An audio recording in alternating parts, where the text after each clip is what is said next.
Hello po, today we will make BLT sandwich.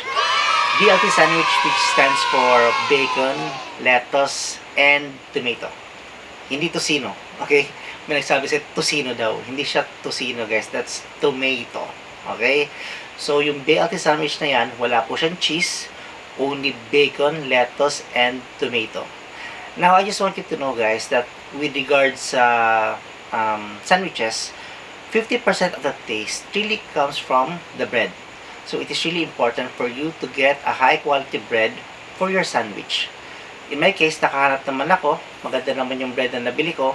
But to make it tastier, it is really important also to fry it, not toast. Fry it using bacon oil plus butter. But we will discuss that later. Okay? Now, one thing I want to discuss also is that for this sandwich, BLT, it is really important also sana we'll use yung isang malaking tomato.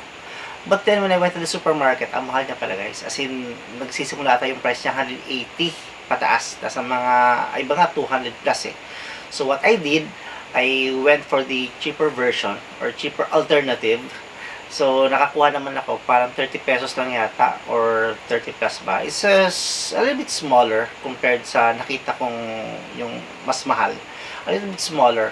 But instead of having one slice lang sa malaki na tomato, sa maliliit na version, mag-slice ka lang ng mga tatlo, lagay mo sa bread mo, mga tatlo, apat na slices. Then, you put the bacon, and then that's it.